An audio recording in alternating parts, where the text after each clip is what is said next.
Olá, gente. Vou seguir aqui. Bom, dado a apresentação tão carinhosa, eu tenho um compromisso ainda maior de corresponder bem, né, às expectativas de vocês.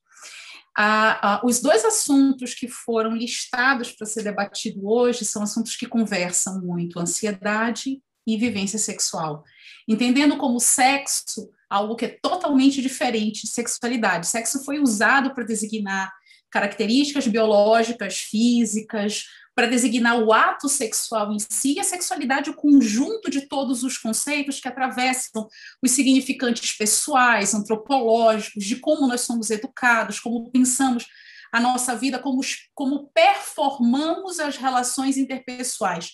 A sexualidade é uma forma de se comunicar.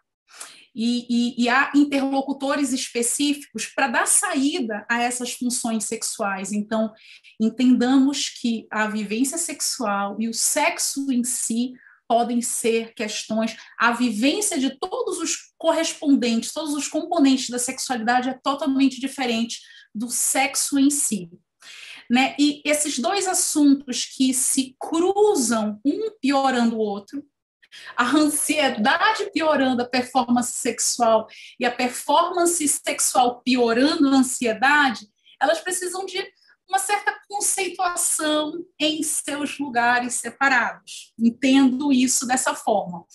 Como é que a gente vai conceituar e pensar o que é a disfunção sexual? Né? Ela se caracteriza por um conjunto de alterações que estão transitando nas esferas tanto física como psicológica, dentro do ciclo da resposta sexual. Vocês vão sair daqui craques com relação ao que é o tal do ciclo da resposta sexual.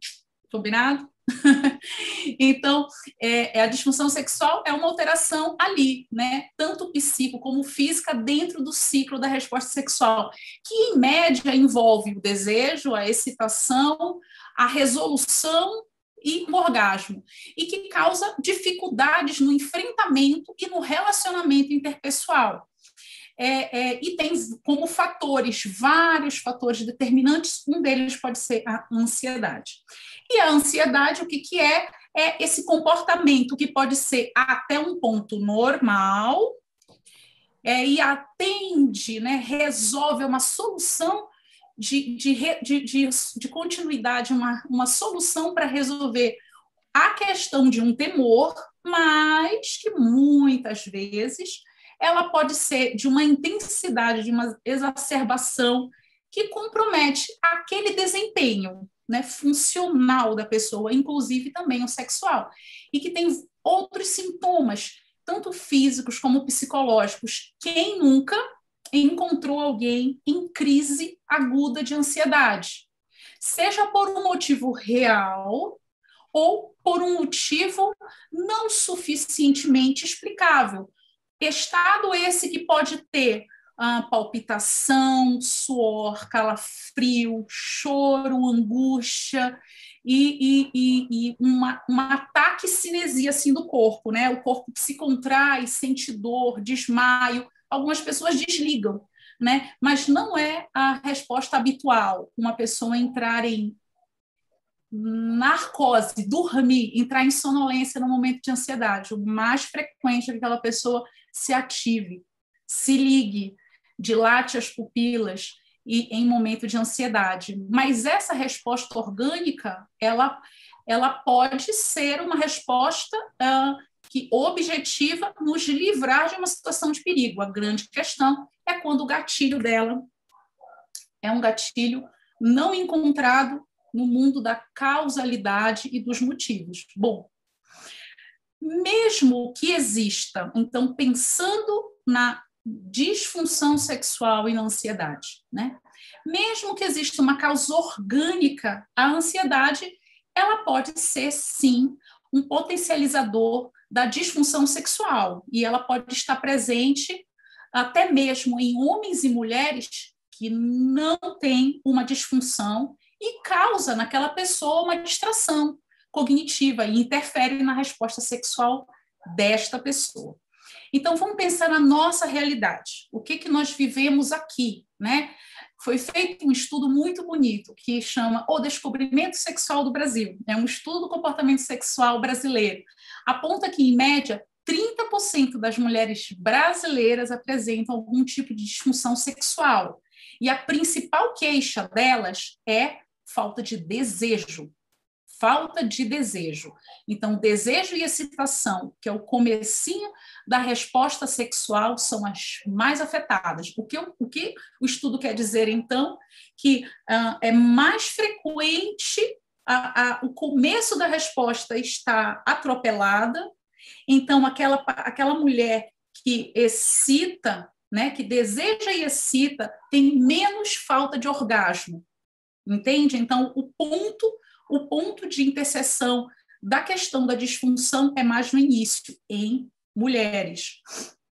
E mostra dados que há uma associação entre disfunção sexual e ansiedade em 41%.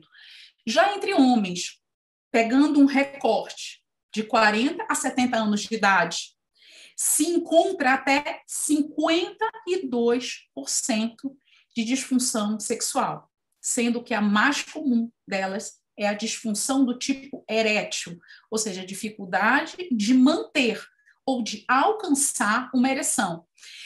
Entre se ter uma ereção orgânica, espontânea, matinal, e uma ereção induzida, também há uma boa diferença. A disfunção daquela que não se obtém o estímulo, que é reflexo venoso, ou seja, eu desloco sangue e consigo fazer um entumecimento do pênis. O matinal, ele aponta, a presença do matinal espontâneo, ele aponta para um estado de disfunção erétil menos grave.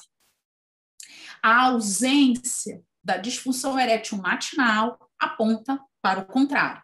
Por quê? Porque ela tem o pico do relaxamento noturno e o pico dos hormônios, o pico da testosterona, do estrogênio, da progesterona, o pico do cortisol, a baixa do cortisol e o pico dos demais hormônios sexuais se dá pela manhã.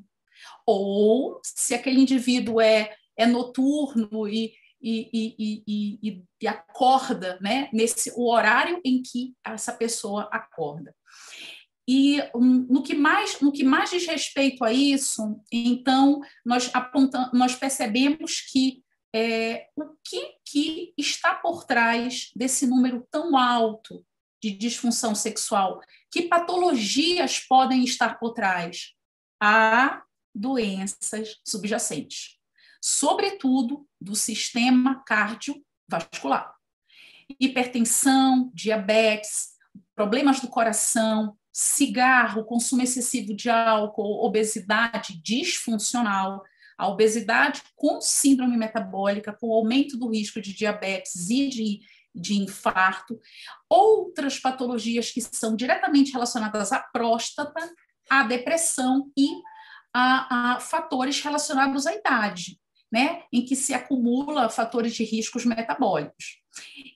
Eu queria abrir esse espaço para falar a respeito de um caso. Eu acho que cabe bem um caso para dar uma ilustrada. Um paciente de Belo Horizonte, com queixa de disfunção sexual, recém-casado, um homem de 50 anos, recém-casado com uma mulher de 48 anos, uma mulher pré-menopausa, queixava-se da sua ereção e a parceira, ela advogava a respeito do não, está tudo bem, estamos acabando de casar agora, eu estou na pré-menopausa, meu interesse sexual não é tão evidente, estou entrando em estado de intimidade com essa relação e não atue medicamentosamente sobre a sua disfunção erétil, disse ela para o parceiro, e o parceiro procurou uma clínica que tem nome de fezes. E essa clínica, ela fez ela produziu uma iatrogenia, né? Ela produziu um ato de tratamento sem investigar absurdamente qual era a causa da disfunção desse homem e indicou injeções. São injeções de prostaglandina que são injetadas no corpo cavernoso. Este homem passou em estado de priapismo, ou seja, uma ereção interminável por 3 dias. Teve relação sexual numa terça-feira, quarta, quinta, sexta. Na sexta-feira de manhã ele disse assim: eu já não estou mais tão feliz com essa ereção, está me doendo. Um homem muito simples, né, com baixa escolarização e muito influenciado pela potência erétil que ele estava conseguindo conquistar nas últimas 72 horas. Então, ele volta na clínica que tem esse nome, de fezes, e a clínica diz assim, não, a sua resposta é completamente imprevista, uma resposta indevida, não tem a ver com a medicação, acho que é uma questão orgânica sua, mas vamos tentar fazer uma drenagem. E aí, através de drenagem de sangue, sucções, injeções no pênis para retirar o sangue recolhido naquele pênis, eles tentaram a flacidez induzida de novo, ou seja, você aplica a medicação para induzir a ereção e depois faz um procedimento invasivo para alcançar a flacidez. Veja, é o hecatombe das intervenções sobre um corpo de uma pessoa para obter uma potência e uma gratificação do estado sexual, sem necessariamente perguntar para ele, e aí, tá feliz, não é isso? Né? Então, ele foi drenado, sem sucesso, e foi encaminhado para o hospital público na região metropolitana de BH. Lá, na caminho do PS, o telefone dele toca. A clínica disse assim, fizemos uma iatrogenia. Ela demorou quase 1 hora para ligar Lé com Cré. Este homem foi encaminhado imediatamente para um aeroporto, um jatinho, e desembarca aqui em São Paulo, onde eu estava, e ele é internado num hospital para fazer uma intervenção cirúrgica, aí do centro cirúrgico, sedação, e aí foi feita a remoção do sangue acumulado, sem remoção dos corpos venosos, com a perspectiva dele não conseguir mais ter uma ereção espontânea. Adivinha, o hospital teve a delicadeza, a presteza e a etiqueta médica, né? A propedêutica correta de tentar fazer o diagnóstico da disfunção erétil desse homem, e ele estava com diabetes extremamente descompensado. Ou seja, ele foi tratado, medicado, a intervenção necessária no caso dele foi insulina, ele não conhecia o diabetes nem a hipertrigliceridemia e, portanto, ele não entendia qual era a causa. Aquele sintoma de disfunção erétil era o final de uma cadeia em que operava uma doença adjacente. Então, ele foi colocado num avião de carreira e foi devolvido para Belo Horizonte para passar 3 meses em tratamento do seu diabetes e normalizar seus níveis glicêmicos. Volte para São Paulo em 3 meses. Aí ele foi colocado de novo num avião de carreira, trazido para São Paulo e recebeu as suas próteses penianas. Onde é que mora a questão aí? Né? A questão mora na falta de conexão causal. Existe uma causa para uma disfunção. Entendamos as disfunções sexuais masculinas e femininas como secundárias a uma questão, e nós precisamos fazer essa pergunta.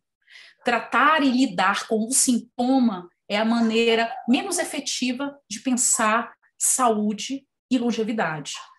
Pronto, esse caso, então, teve uma resolução dessa forma, pontuando mais uma vez a importância de individualizar cada caso e rastrear cada caso e lidar com isso de uma maneira menos em tabu, né? Porque realmente o desempenho, né, a performance sexual, como que se performa a sexualidade, é extremamente importante da constituição do bem-estar e da memória que se tem física e psicológica. E aí essa questão, de fato, é um polo que a personalidade, a identidade do indivíduo se envolve e se prende.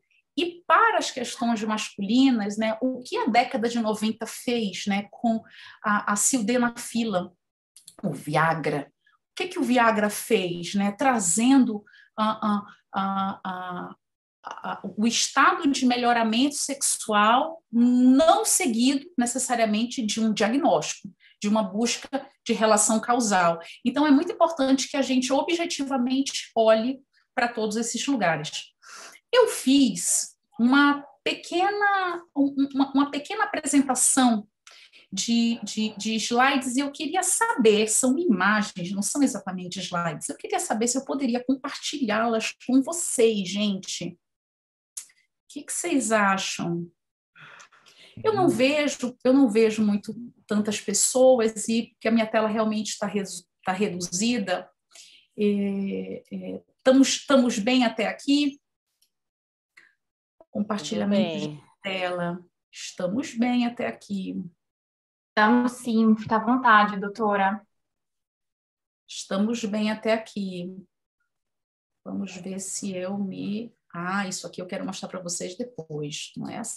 É isso aqui que eu quero lhes mostrar. Apresentação de slides. Yes, deu. Voltemos.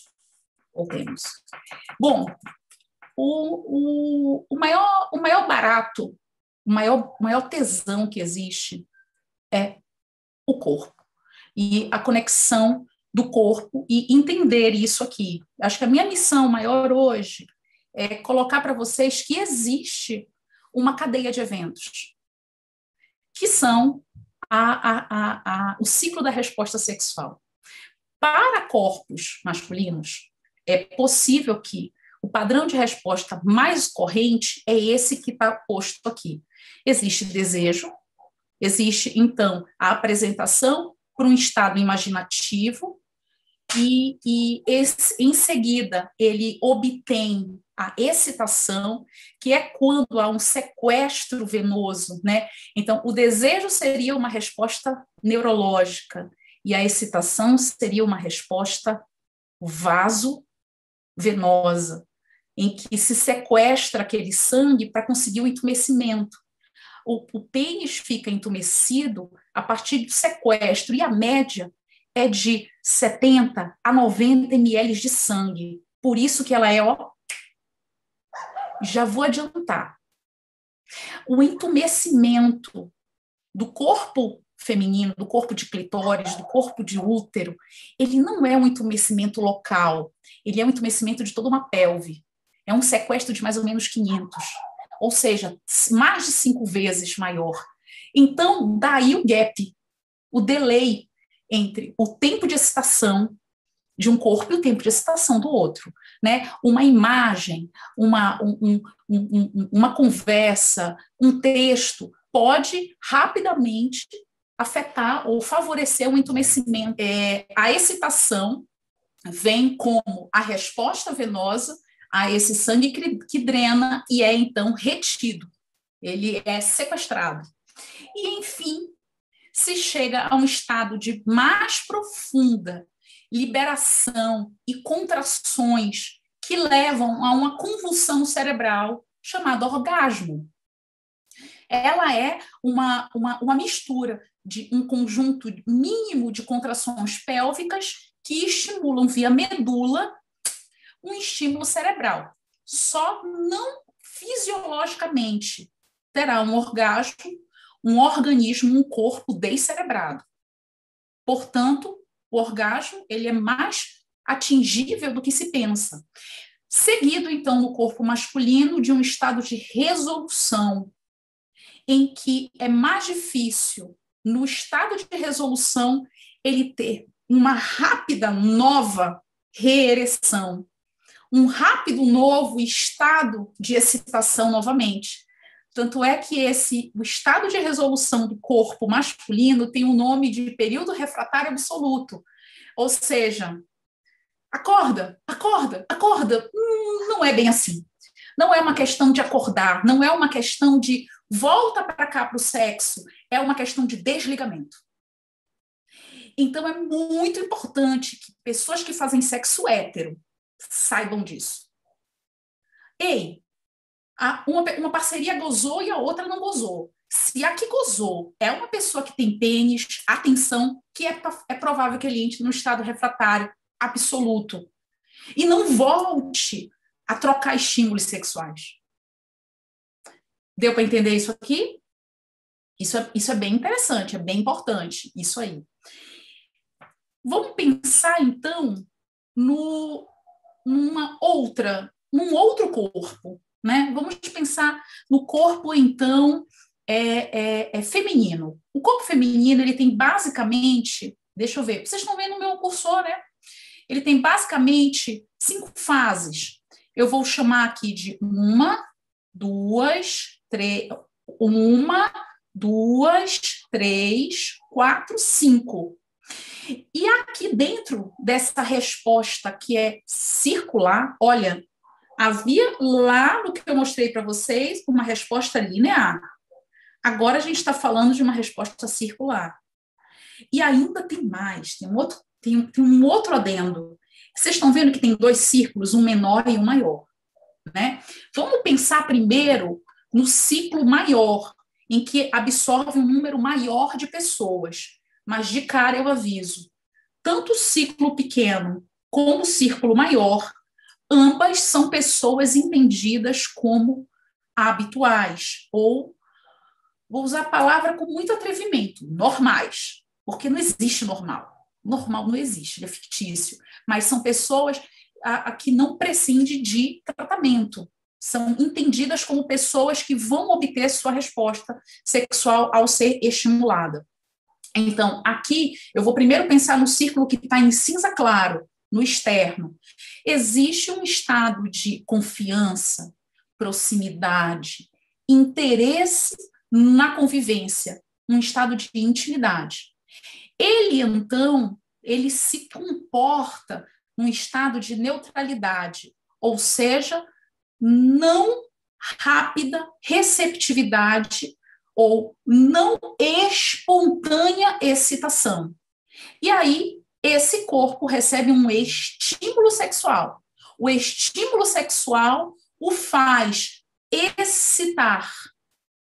E ao ser excitada receptivamente, reativamente, esse corpo aumenta o desejo e entra numa excitação crescente. Deu para entender? Existe um estado de neutralidade, nulidade. Existe um estado isento de interesse sexual, mas uma afinidade. Esse esquema, ele cabe muito mais, lembrando, relacionamentos de longa duração. O esquema externo, ele cabe muito mais para relacionamentos de longa duração. Tem uma intimidade, um estado de nulidade, responde ao estímulo, excita. A excitação acrescenta desejo e excita secundariamente mais ainda, até atingir de 8 ou mais contrações pélvicas e que só acontecem após aquele sequestro. Quantos ml que eram mesmo, gente? Mais ou menos? Para o corpo feminino? 500 ml em média. Ou seja, eu roubo 500 ml de uma circulação, aquela pelve, ela sua para dentro da vagina e acontecem fenômenos incríveis com a vagina, porque ela não é vista. O corpo dos homens, a ereção, é muito mais visível, né? Então, talvez essa descrição seja desnecessária, mas eu vou falar para vocês o que acontece com a vagina. Ela dilata, ela alonga, o colo do útero se contrai, o útero sobe, ela sua e molha. Ela atravessa aquele líquido que está no vaso, na circulação sanguínea, ele migra, não a parte vermelha, mas a parte transparente do sangue, ela migra e molha mais um pouco a vagina. Esse fenômeno todo acontece enquanto esses 2 passos se processam. Só que o mais glorioso de todos os fenômenos desse corpo aqui acontece no clitóris. Uma estrutura inteira altamente negligenciada, altamente desconhecida, que tem 20 anos só, que foi colocada numa ressonância magnética e descrita, e eu vou mostrar ele melhor para vocês. Então, a resposta vai para uma satisfação, orgasmo, gratificação. Entendam esses 3 nomes como nomes equivalentes, correspondentes. Portanto, o que é o orgasmo? É uma resposta individual, que não é igual. Ai, o meu orgasmo é da cor tal, é do cheiro tal, é da piração tal, é da ótica tal. Então, a ética da fala do orgasmo, ela se perde naquilo que não é reprodutível, né? O que é que cada pessoa sente não é reprodutível. A maneira como se performa ele, como se objetivamente se detecta ele, não é objetivo. Então, é por isso que nós chamamos de várias formas: gratificação, satisfação, orgasmo, prazer, finalização. E aí ela entra num estado novamente de gratificação, mas não refratário absoluto, refratário relativo, porque ela pode ser reestimulada e iniciar o ciclo da resposta tudo de novo, e várias vezes, e quantas vezes quiser e tiver energia e tiver pique físico e vontade, ou satisfação para isso, porque pode caber isso dentro, por isso que ele é cíclico. Agora vamos olhar para esse outro ciclo pequenininho bem aqui. Que diferença esse ciclo tem? Ele é aquele ciclo que tem o desejo espontâneo. Então, é aquela pessoa que já chega com a faca na caveira. Ela já está desejando, já está imaginando, já está idealizando, já está planejando, já há um desejo preparado. Ela pula todas essas etapas. Ela não precisa necessariamente de um estímulo sexual continuado. Ela já entra bem aqui. Deseja e excita. Então, ela faz um ciclo pequeno. Entendamos, essas operações são todas habituais. Elas são todas concorrentes de um estado que não necessita de intervenção. Ambas. Aquela que pensa espontaneamente na vivência sexual, na intimidade sexual, no toque afetivo, e aquela que não pensa, mas corresponde a ele, respondendo a esse estímulo, ok? E aí, aqui que me interessa, é aqui que eu me refestelo, é o clitóris. Estrutura que não é um órgão, que é um sistema clitoridiano inteiro. Talvez vocês já tenham visto essa imagem. Parece uma pessoinha de cabeça e 4 membros. Teoricamente é o que parece. Só que, na verdade, assim, para quem não viu esse aqui ainda, deve ser uma piração ver esse que eu lancei aqui na tela, né? Porque ele é o transbordado, o twist carpado desse aqui, certo? Aqui nós temos basicamente 3 estruturas. A testinha, que é a única que é visível na vulva, que é a glande a glande correspondente à glande peniana, só que é a glande do clitóris. Seguida do corpo, a cruz e o bulbo, também chamado de vestíbulo. Então, ele se assenta sobre o canal vaginal e sobre a uretra. Vou mostrar mais ou menos que relações o clitóris estabelece com a vulva. Então, aqui temos um modelo de vulva, aqui tem a glande do clitóris, e olha como ele se relaciona com a vulva, né? Ele é posto mais ou menos nessa posição, certo? Aqui, abaixo da glande do clitóris, então, tem o canal, o meato uretral, né, por onde que conecta a bexiga à saída da urina e à vagina. Então, o clitóris, o clitóris, no sentido ampliado, ele tem inúmeras estruturas que dão conta de inúmeros fluxos. Tem outros fluidos, tem vários fluidos.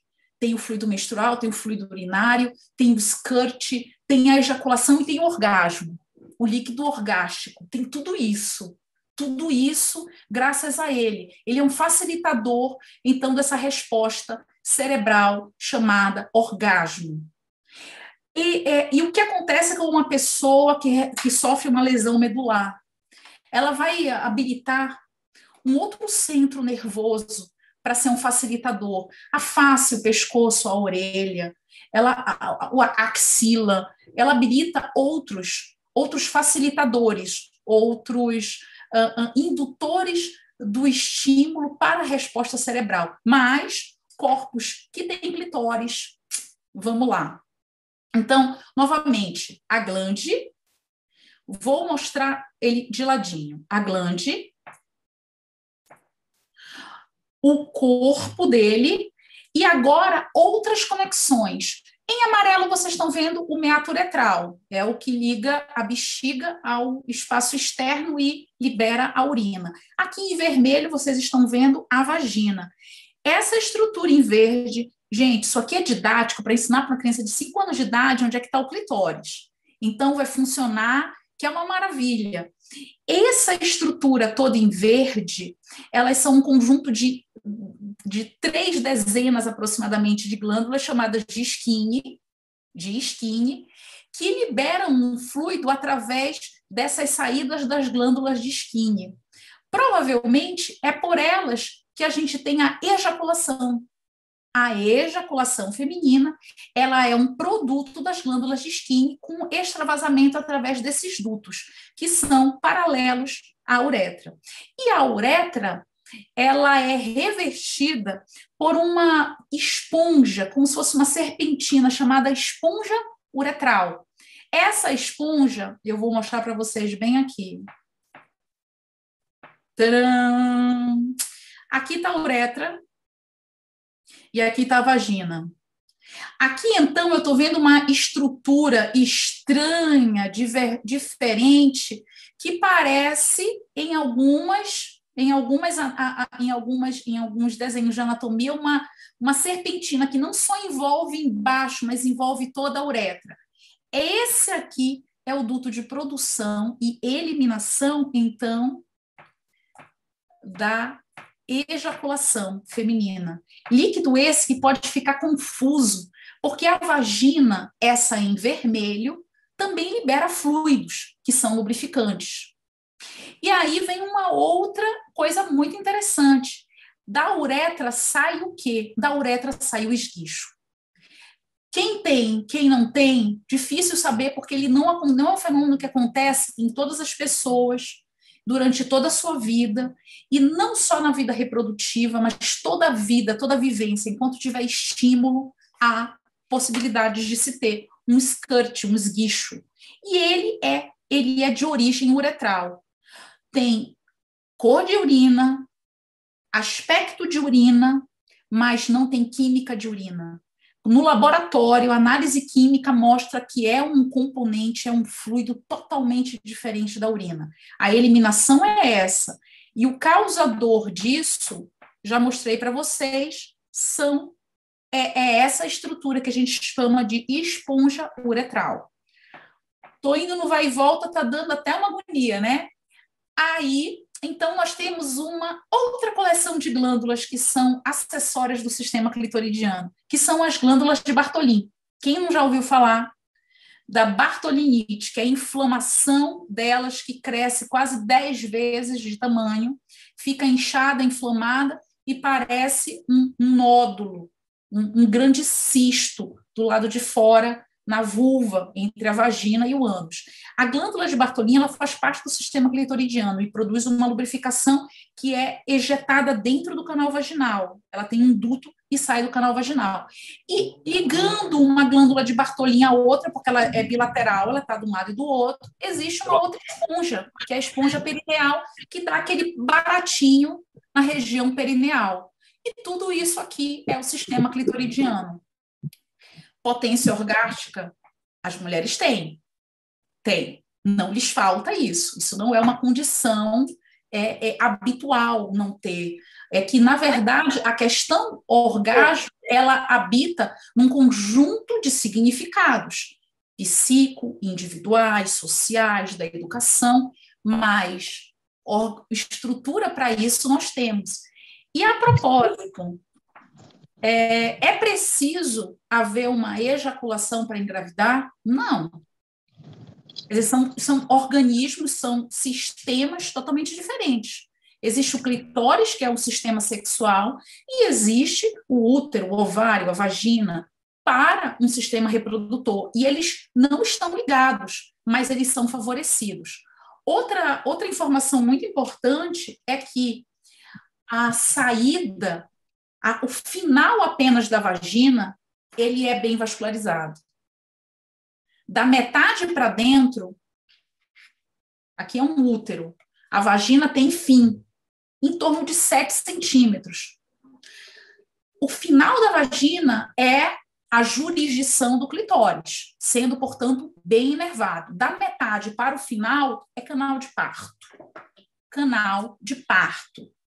Dá para provar no exame físico de qualquer pessoa com clitóris que a inervação lá no fundo é totalmente inexpressiva.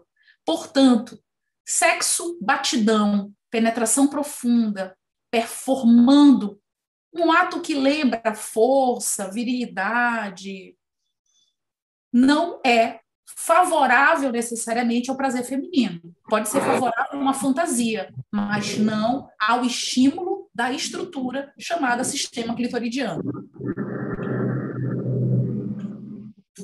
E aí eu quero, nesse momento, eu vou abrir só um pouquinho, porque existem aquelas questões que foram feitas, né? E eu acho que aquelas questões, elas são extremamente interessantes.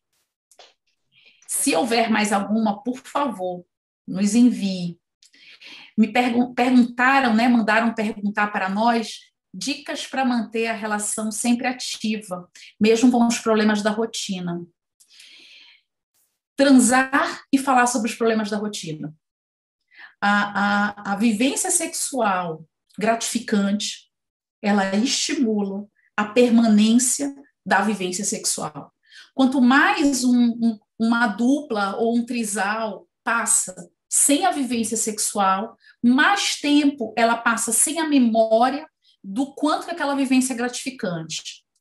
E nada é tão importante nesse momento, quando se fala de dicas para manter a relação sempre ativa, que a prática do exercício masturbatório.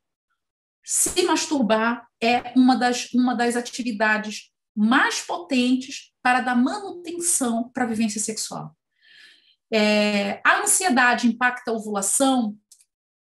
Isoladamente, a ansiedade impacta a ovulação? Sim, porque o nosso eixo neuro e endócrino, que são os hormônios, ele pode, por evento de estresse, suspender a menstruação. Então, suspende a resposta do eixo neuroendócrino. Isoladamente, a ansiedade pode fazer isso, mas os tratamentos da ansiedade também podem fazer isso. Então, sim, a ovulação, ela depende. Aqui a pessoa, ela traz subjetivamente a sua fala. Tive um longo período sem menstruar, fiz exames e estavam normais. Estranho os exames também estarem normais após um longo período sem menstruar. Pode ter sido uma falta de menstruação ultracentral causada pela ansiedade. A causa baseada pela ansiedade não altera a produção de estrogênio do ovário, então por isso que ela pode ter dito que os exames dela estavam normais. Entender a relação entre o estresse e o sexo. É muito interessante a vivência de corpos diferentes que usam o sexo para aliviar o estresse. E corpos que usam, que falam, né, que registram que o estresse é a falta de interesse por sexo. Quando a vivência é gratificante e a experiência, as últimas experiências sexuais foram acolhedoras, foram efetivas, há uma preferência por uma parceria que, de fato, é interessada e interessante dentro de um padrão de reciprocidade, é muito comum que não seja no ato da interlocução daquela relação a causa do estresse. Quando o estresse está no evento familiar e íntimo, provavelmente ele afasta as parcerias. Ela aumenta a ocorrência da disfunção sexual. Quando a comunicação é bem assertiva, quando há assertividade na comunicação e há uma vivência repetidamente saudável, o estresse ele acaba sendo tratado com sexo. Então, sim, há uma íntima tanto para não como para sim se ter mais sexo.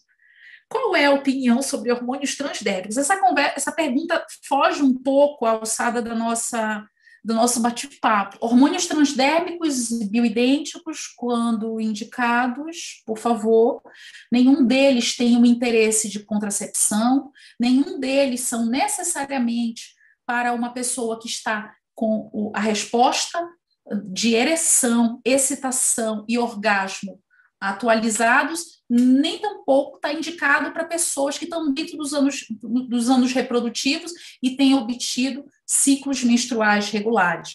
Eles são indicados em tratamentos específicos, em que se precisa tratar um câncer, tratar uma pré-menopausa ou um transmenopausa com sintomas de calor, quando se está lidando com uma disfunção sexual que já se sabe que é disfunção ovariana, ou uma função do testículo, então cabe a reposição de hormônios bioidênticos e eles são muito mais parecidos com os biológicos, mas são sintéticos.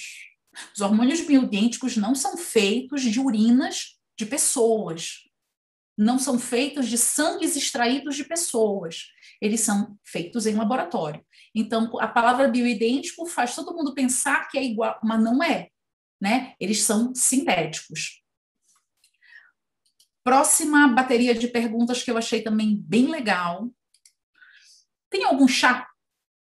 Tem alguma coisa natural para manter libido? Bom, gente, existe produtos naturais, sim, que tem uma resposta melhor na excitação. Vai lá na fase de excitação e potencializa, como tríbulos terrestres, que é uma espinha. Ele é uma planta de espinheiro. Ela é um fruto espinhoso de uma hortaliça chamada tríbulos terrestres. O chá dele não é tão efetivo. Então, de fato, não existe um chá extremamente potente. A espinheira sagrada, também chamada Agnus castus, Vitex agnus castus, também melhora a performance em mulheres. O tríbulos terrestres em ambos. E todos os dois têm fórmulas manipuladas e fórmulas prontas em farmácia. E o chá é menos efetivo, porque é preciso ter uma titulação muito alta do princípio ativo para conseguir que um chá se chegue até a dose terapêutica, tá? Impacto do estresse e ansiedade no ciclo hormonal. Falamos sobre isso na primeira pergunta. No geral, o homem tem mais apetite sexual que a mulher, se sim, como mudar isso? Aí eu fiquei me perguntando, assim, né? Como é que eu respondo? Como é que eu mudo? Eu diminuo a resposta sexual dos homens para aumentar a das mulheres ou eu aumento a das mulheres para todo mundo ficar igual? Na verdade, assim, a construção da performance sexual, ela é diferente entre homens e mulheres. São recados passados desde muito cedo para as mulheres que o distanciam do corpo. Parte desse impacto sobre como é que eu lido com um corpo que eu mal conheço, que eu não toco, que eu não vejo o espelho. O maior impacto do meu trabalho como médica ginecologista é fazer uma coisa muito simples, é entregar um espelho na mão de uma mulher durante o exame físico e dizer assim, olha isso que eu estou vendo. Percebe a conexão entre o sentir e o olhar, o que eu estou apontando para você no exame físico. Que isso poderia ter sido encurtado, esse caminho, lá na infância. Ela poderia ter sido apresentado à vulva, né? A experiência de entender uma ereção peniana é quase que um conhecimento comum. Mas vocês sabiam que todas aquelas estruturas do clitóris, a glande, o bulbo, o vestíbulo, a glândula para a uretral de Skinner, a uretra, a esponja uretral, a vagina, a glândula de Bartolin, a esponja perineal, todas ficam duras? Todas são órgãos eréteis? Todos ficam rígidos, entumecem, crescem de tamanho e mudam de cor na hora da excitação? Alguém já se deu ao prazer e a surpresa de usar um espelho antes, durante e depois do estímulo sexual e ver que resposta que se tem, ou durante o exercício masturbatório e ver a diferença que há. Eu vou mostrar um comparativo agora para vocês do apurado da frequência de orgasmos. Entre mulheres heterossexuais, 65% de frequência de orgasmo. Entre homens heterossexuais, 95%. Oi? O que está acontecendo? Esses homens estão transando com quais mulheres? E essas mulheres estão transando com quais homens? Por que esse gap do orgasmo? Por que essa distância enorme do orgasmo? Estamos falando de assertividade, educação sexual, disponibilidade psicoafetiva, sobrecarga, carga mental, né? Estamos falando de um corpo que não funciona? Como assim? Nós temos um organismo que só faz isso, só faz excitar e gozar. O clitóris só faz isso, né? O pênis. O pênis, ele faz pelo menos 3 coisas. Ele urina, ele penetra e ele ejacula, né? Ele serve para 3 vias: para ter prazer, para gestar, para gerar uma eliminação de gametas e para urinar. E o clitóris, ele só faz isso. Ninguém urina pelo clitóris. Ninguém engravida pelo clitóris. Ninguém cicla menstrualmente pelo clitóris. O clitóris, ele não se torna inativo na pós-menopausa e ele funciona uma vida inteira. Imagens de ultrassom mostrando fetos femininos se masturbando dentro do ventre materno. É extraordinário isso. Extraordinário. Então, o que foi que aconteceu? Por que esse gap? Agora vamos lá. Continua que os números são chocantes. Frequência de orgasmos de mulheres bissexuais, 66%. Frequência de orgasmo de mulheres lésbicas, 86%. Frequência de orgasmos de mulheres que fazem sexo com homens, 65%. E pessoas com vulva que fazem sexo entre si, 86%. Pronto. Frequência de orgasmo de homens heterossexuais. Essa fala, ela é uma estatística que está furada, porque ele é referido como frequente, ele é cobrado como frequente. Essa fala é real, né? Porque, de repente, é uma pergunta, é algo que é arguído. Então, a gente subentende o valor analítico da fala, do quantitativo, né? E homens bissexuais, 88%, e homens gays, 75%. Essa queda aqui, seguida dessa subida aqui, ela dá a entender que quando há uma pessoa com pênis envolvida na relação, alguém goza menos. Estranho isso. Estranho isso. É por isso que é tão importante falar sobre o clitóris. Voltando à última pergunta, você é a favor do uso de testosterona por mulheres? Claro, quando bem indicado. Inclusive para ajudar nos quadros de desânimo comparado a uma depressão? Claro. Deficiência, existe um quadro, né, clínico chamado deficiência androgênica da mulher. É aquela mulher que tem redução da massa muscular, prejuízo da massa óssea, tristeza e, geralmente, a dosagem de testosterona, que é a questão da próxima pergunta, há uma dosagem sanguínea máxima a ser ultrapassada, a gente caiu num lugar muito delicado aqui, que são os kits de dosagem de testosterona. Nos corpos femininos, eles são pareados por valores altos que são dos corpos masculinos. Então, não existe kits tão bem feitos. Existe, excepcionalmente, um kit que eu usei no doutorado, porque eu trabalhei com mulheres com síndrome de ovário policístico. Eu tenho uma subespecialidade em ginecologia endócrina. E aí eu usei um tipo de kit chamado testosterona por massa. Os convênios não cobrem. É a espectrometria por massa. Os convênios não cobrem. Então, muito raramente, uma mulher que chega ao consultório chega com uma testosterona que seja validada para o corpo dela. Ela é validada para o corpo masculino, que tem títulos altíssimos. Deu para entender? Acima de 300, 350. O corpo feminino chega a titulações normais de 5, 10, 15. Então, quando a gente pensa insuficiência ou deficiência androgênica da mulher, a gente não usa o teste sanguíneo como marcador, a gente usa a subjetiva percepção de desânimo ou cansaço, perda de massa muscular e perda de massa óssea. Deu para entender? Ela ajuda na libido?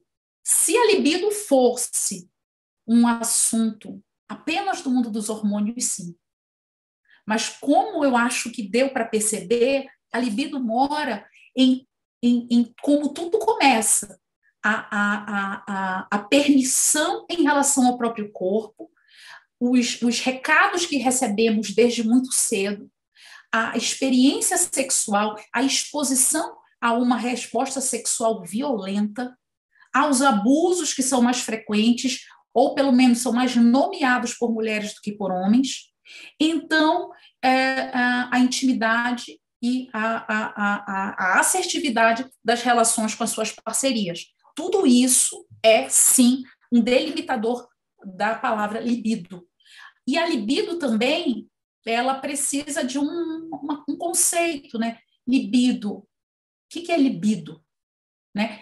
Existe uma libido que é a macro, a libido de vida, a energia vital que nos protege, que nos impele, que nos libera, que nos dá potência, energia, e eventualmente ela pode estar voltada para o sexo, e aí a gente chama de libido sexual, e gera uma resposta potencial de excitação, de desejo e excitação. Muitas vezes o que acontece é que os indivíduos estão em risco, em ameaça, em perigo, estão num doutorado, estão preocupados com desemprego, estão preocupados com as sucessões de problemas da vida, investem naquele problema e, portanto, deslocam a libido.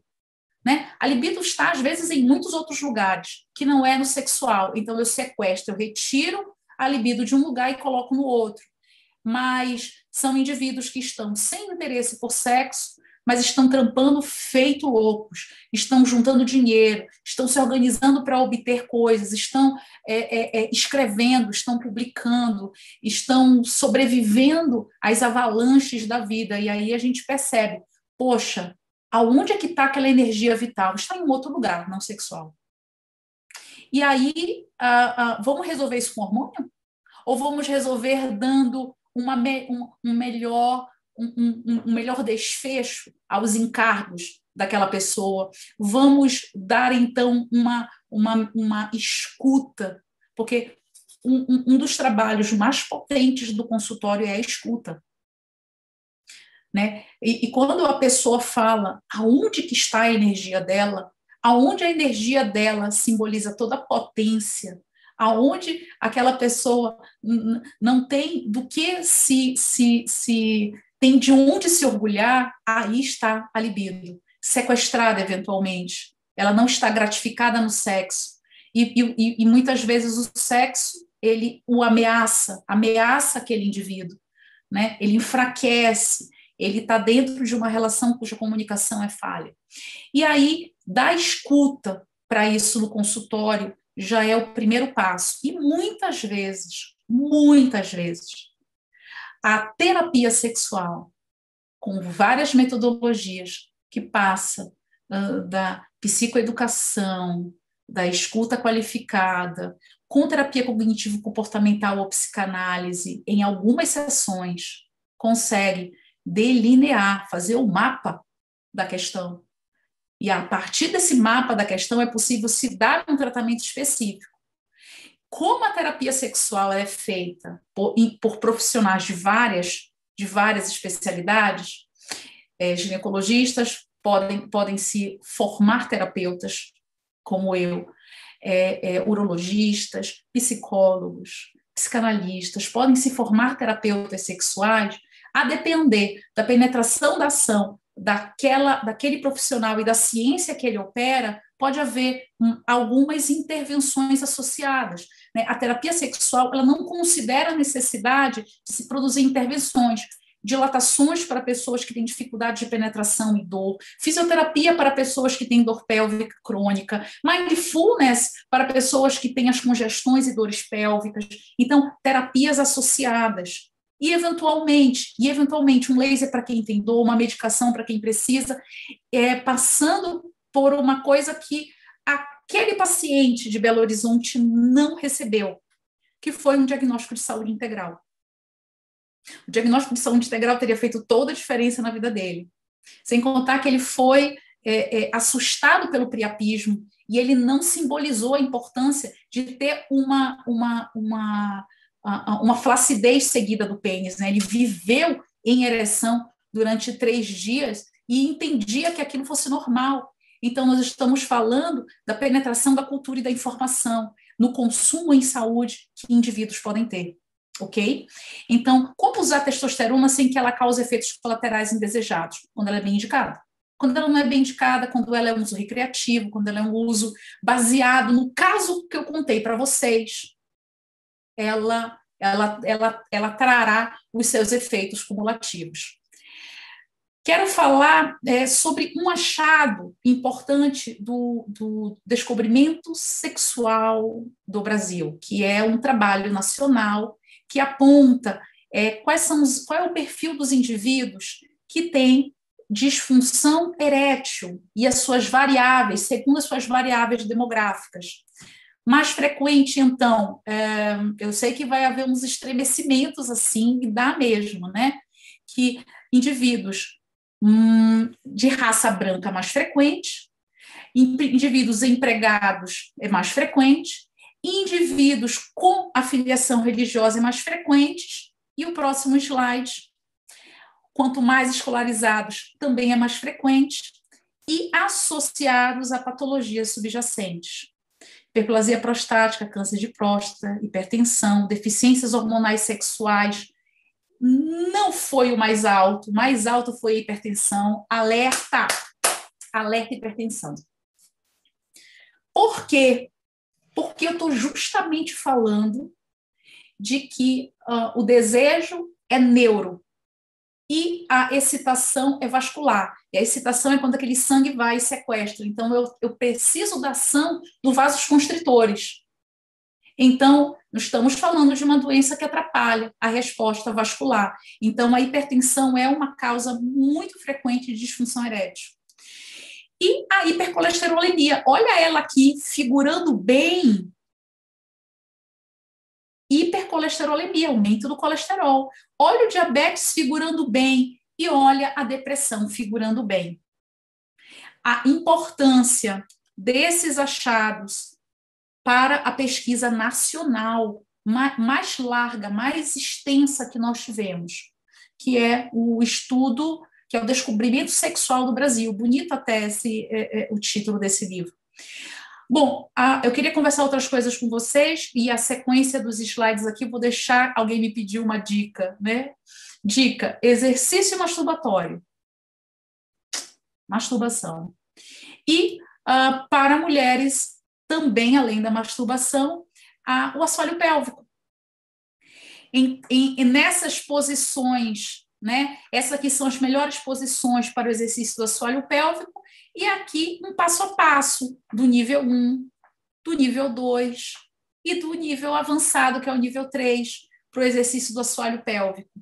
Vou deixar isso para vocês, para um momento oportuno, vocês lerem e verem o quanto que é interessante. O exercício, ele dá conta de nós identificarmos em todos os corpos, homens e mulheres, qual é a musculatura com que eu travo a urina. Não é para fazer o exercício sentado no vaso sanitário. Não é para fazer o exercício travando a própria urina. É para fazer com a bexiga vazia. Mas o músculo acionável é aquele que trava o ato urinário. Então, todo mundo deve estar pensando assim, contrai o assoalho pélvico, relaxa. Contrai o assoalho pélvico, relaxa. Dá para fazer isso agora aqui guiado. Esse exercício é um exercício guiado. Então, pode-se assumir essas posições aqui, deitado, sentado, em pé, e trânsito de São Paulo, né, gente? Coisa melhor do que fazer um exercício de Kegel, assoalho pélvico, trânsito de São Paulo, gente, sentado. E aí dá para fazer o nível 1, nível 2, até o nível 3, né, sentado. E os níveis 3, você consegue não só contrair o assoalho, como contrair o abdômen, apertar uma bolinha que pode colocar entre os joelhos e levantar o quadril através da contração do glúteo. Estou deixando o exercício aqui, que vai no nível escalonado, do nível 1 até o nível 3 de dificuldade, para atletas do assoalho pélvico, conjunto muscular bastante negligenciado, num país que tem uma ocorrência altíssima de perda urinária ao esforço. Exercício esse que poderia ser ensinado na infância, mas na maioria das vezes ele é secundário aos sintomas, ou seja, as pessoas já vão buscar o cuidado com o assoalho pélvico quando a disfunção em si já está instalada. Então, estou dando isso aqui para vocês de cara. Queria conversar algumas outras coisas, mas eu acho que é primeiro melhor abrir, né? Vou deixar os slides. Antes de tudo, eu agradeço extremamente o convite, foi muito gentil, né? Muito gentil esse convite de estar aqui com vocês. Vou deixar esses slides à disposição de vocês e vou interromper aqui o compartilhamento. Em relação a novas dúvidas, estou aberta. Se nós pensarmos o quanto que a catuaba, ela geralmente está vinculada ao álcool, né? Ela tem uma dose de álcool. E me causa muito interesse, né, nós falarmos abertamente sobre a associação entre disponibilidade sexual e consumo de álcool e drogas. Como que é preciso um estado alterado da mente para conseguir relaxar, excitar e responder e entrar no ciclo da resposta sexual. Já pensou se o método para se obter resposta sexual for associado ao álcool sempre? Nós estamos falando de uma disfunção invisível, né, de um indivíduo que precisa dessa medicação, diferente do Viagra. Diferente do Viagra. O Viagra não funciona em quem não deseja. A propósito, eu indico Viagra para mulheres no consultório. Temos doses para mulheres.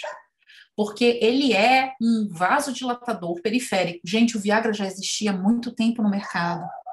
Ele é um tratamento nível A de evidência para uma hipertensão específica localizada no pulmão, entre o pulmão e o coração. Viagra salva vidas nas UTIs, tem dose injetável de Viagra. E em algum momento ele foi colocado na via oral, então ele foi disponibilizado para o maior número de pessoas. A Pfizer estava quase fechando as portas. E aí o grupo de estudo ficou impressionantemente satisfeito com a resposta sexual que teve nos anos 90. E aí, em si, o Viagra chega como um parceiro naquela fase da resposta sexual chamada excitação, que coloca, então, a pessoa que deseja em resposta, com vasodilatação e sequestro do sangue nos órgãos-alvo, pênis e pelve, no corpo feminino. Deu para entender? Então, não é possível ter uma resposta efetiva com Viagra quem não deseja, diferente do álcool. O que o álcool faz? Ele reduz a tensão, a expectativa, o desejo por desempenho, por performance. Ele baixa a expectativa. Nós estamos falando de um tratamento de ansiedade. É o tema da aula. Eu dei uma fugida um pouco no tema da aula, porque eu achei que talvez fosse, né, isso fosse aparecer. Então, Estamos falando que o tratamento de ansiedade melhora a disponibilidade do indivíduo para a gratificação sexual. Só que se o álcool está sempre presente, nós estamos falando que existe uma automedicação compulsória do indivíduo para conseguir ter resposta sexual. Alerta, alerta. Se alguém está precisando sempre de álcool para conseguir entrar no sexo, essa pessoa pode estar se automedicando contra a ansiedade sempre que vai entrar no sexo. Procure ajuda. Procure ajuda. Alguém vai tirar as crianças da sala, tira aí, Alan. Ou bota. No fundo, Alan, eu ia te pedir que coloque as crianças na sala, porque sexo é um assunto de todas as pessoas. E talvez precisemos aprender a titular a fala, a torná-la mais acessível, a torná-la mais naturalizada. Se não fosse assim, nós não nasceríamos com estrutura erétil e que fica erétil uma vida inteira. A propósito, as crianças se masturbam. Elas passam a deixar de se masturbar no momento em que a interdição e o emuralhamento social se põe no entorno desse indivíduo. Né? A interdição que traz a proibição da masturbação. E aí, sim, a gente passa a ter uma disfuncionalidade de âmbito social, né? E que afeta o nosso comportamento e a nossa história sexual. Catuaba, o pompoarismo. O pompoarismo é milenar. E o exercício que eu passei para vocês é Kegel. Kegel é um nome de um profissional da saúde ginecológica que foi lá e colocou de maneira prática para o mundo da ciência que é extremamente preconceituoso, né? O mundo da ciência ele é muito hermético em relação àquilo que é da vivência popular. Em países do Sudeste Asiático existe inclusive o ping-pong vaginal. Mulheres que têm tanta força na contratura da vagina que consegue cuspir uma bola e jogar realmente ping-pong. É real isso. É real, não é uma brincadeira. Então, nós estamos falando de um assoalho pélvico bem posicionado, que contrai e facilita as contrações pélvicas, que está no entorno do clitóris, que atua aumentando também a vascularização. Então, sim, o exercício que eu falei é quando a gente pega uma arte milenar e coloca para médico ver. Mas, no fundo, Kegel só conseguiu produzir aquela sequência de exercícios porque o pompoarismo já existia na história da humanidade. Eu acho que sempre falamos sobre sexo, né? Mas falamos numa perspectiva de quantidade e tamanho. Falamos numa perspectiva de performance, né? E talvez numa vivência real, né? Quanto sexo eu faço, quanto sexo que se goza, não sei até que ponto isso é reprodutível. Então, talvez a gente falar de sexo com essa responsabilidade é uma vivência prazerosa, uma vivência que precisa ser protegida, que as pessoas precisam ser iniciadas sexualmente no seu tempo, não expostas a uma vivência sexual para o qual não se consiga responder, né? A exploração e o abuso sexual coloca pessoas que não foram educadas para ter que dar uma resposta sexual no momento em que elas não estão prontas. Então, quanto menos se fala de sexo, mais a gente aumenta a repulsa, a aversão e a violência.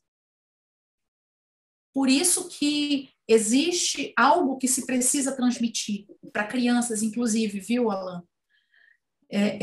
Algo a gente precisa fazer, sim, no sentido educativo, para não ser apenas punitivo. Percebe-se que se há disfunção sexual numa frequência como essa, acima de 50%, só em homens, que são mais responsivos ao orgasmo. Veja, Eles falam que gozam em 95%, mas eles têm até 54% de disfunção sexual, a depender da gravidade, a depender da região do Brasil. Esses números não batem. É sinal de que nós estamos vivendo em discordância do que é dito. O real e o fantasioso andam se misturando nos números. Provavelmente, sobre todos há uma opressão. Uns de aversão, né? Corpos femininos são muito mais patrulhados, investigados, tolhidos e silenciados, e corpos masculinos são muito mais impelidos. Vai lá, faz mesmo, né? Atua mesmo, performa mesmo, mostra a tua potência. Aí, de repente, vem o clitóris mostrando, gente, daqui para dentro, a vagina não goza. Quem goza é o clitóris. É do terço final para fora. Portanto, vamos lá, vai ter que começar tudo de novo.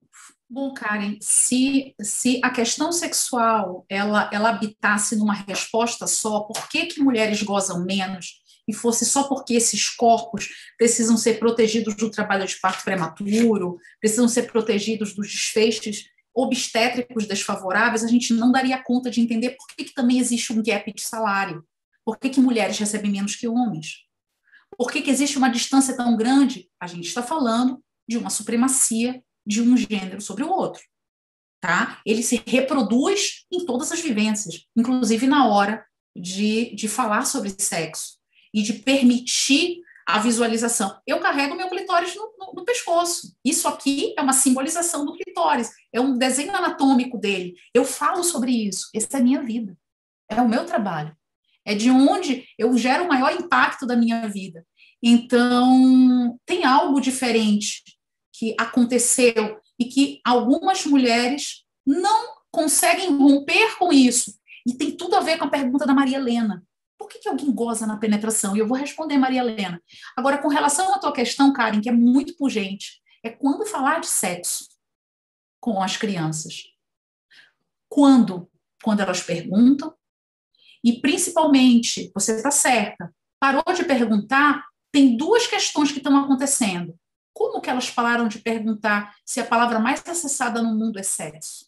Como que elas pararam de perguntar se a vivência, é como se elas parassem de ter um interesse, uma curiosidade, ou pararam de tocar a genitália e ver que ela fica dura? Não. É possível que existam várias respostas para a sua pergunta, e aí cada caso é um caso, mas se a casa e a escola falarem de maneira bem orientada sobre sexo, bem ajeitada, com palavras bem ajeitadas, essas crianças, elas estão falando sobre sexo no tablet, no celular, na TV, nos meios de transporte em que elas vão aqui e ali. Elas podem estar inseguras para trazer perguntas, é uma hipótese. A segunda, elas podem estar sendo educadas pela pornografia. Elas podem estar sendo educadas por pessoas. Aumentou em 75% o número de crianças que tiram selfies peladas e divulgam na internet. E compartilham fotos peladas. Então, tá aí. Como que isso aumenta em plena pandemia? 75% de aumento de divulgação de fotos, selfies nudes de crianças. Outras pessoas estão debatendo sobre sexo com essas crianças que não são os pais. E não são os professores. Alerta, isso não vale para todas as crianças. Mas esse número é chocante. Concordas? E outra coisa, se fosse a gravidez algo tão broxante assim, tem um pico de progesterona, um pico de estrogênio, um pico de testo, as mulheres não sentiam tanto tesão na gravidez. Ou seja, a gravidez não está precisando de proteção contra sexo. Gravidez e sexo são completamente compatíveis. Eu vou falar uma coisa para você, bem séria. Sexo na gravidez reduz taxa de pré-eclâmpsia. Talvez essa proteção da mulher grávida tenha a ver com o pensamento desde o feudalismo. A quem essa mulher pertence? O corpo dela pertence a alguém. Então, já está grávida? Para. Tranca. já atingi o meu objetivo? Em pensamento masculinista. Espalhei gameta. Atingi minha meta. Descendi, dei um descendente, né? Aí a Maria Helena pergunta assim para a gente, como explicar quem goza com penetração? Maria Helena, isso é extremamente interessante. Nós estamos falando, sim, né? Aquele número lá de mulheres hétero que gozam, ele é maior de 50%. Então, ela tá concordante diretamente com a tua fala. Sim, mulheres hétero com vivência penetrativa gozando. Pode ter a ver com a distância e a maneira como ela consegue massagear o clitóris. Mas eu vou te falar uma coisa, Maria Helena, o mais provável é que essas mulheres tenham uma maneira e uma experiência maior do exercício masturbatório do que aquelas que não gozam com penetração. Então, tem a ver com o jeito em que ela estimula o clitóris sobre o corpo ou a capacidade de comunicar o seu desejo na vivência sexual, e algumas delas reproduzem o mesmo movimento que fazem na masturbação. Com quantos objetos diferentes um corpo feminino se masturba? Chuveirinho, banho, corrimão, travesseiro, o dedo, um objeto de realce sexual, um sextoy. Então, provavelmente, na hora da vivência sexual penetrativa, ela reproduz aquela prática que já funciona com ela e dá match, dá certo. E pode ter uma questão anatômica também por trás, uma distância menor entre o clitóris e a vagina. Mas, teoricamente, isso só é possível em algumas mulheres, não é possível em 50% delas, tanto é que a estatística mostra que 64% são mulheres que gostam do sexo hétero. Te respondi? Não estamos falando só de uma sociedade masculinista quando falamos de sexo, de prazer com penetração. É isso, eu acho que foi um momento aí interessante, né?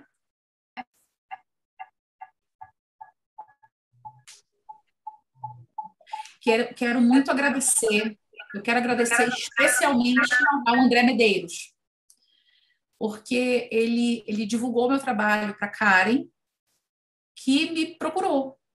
E aí eu só pude dizer sim a estar aqui com vocês pela segunda vez. Não é a primeira vez que eu estou entre vocês, é a segunda vez.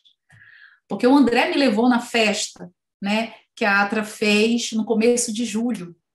Então, eu já estou ali na família.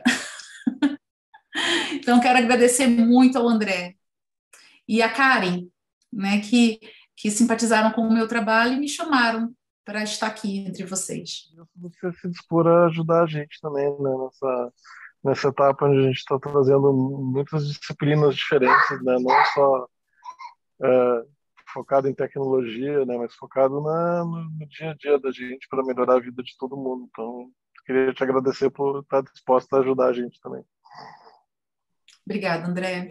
Eu vou compartilhar contigo, Karen, com a Tassiane, aqueles números que talvez interessem a mais pessoas. Lá também estão os meus contatos.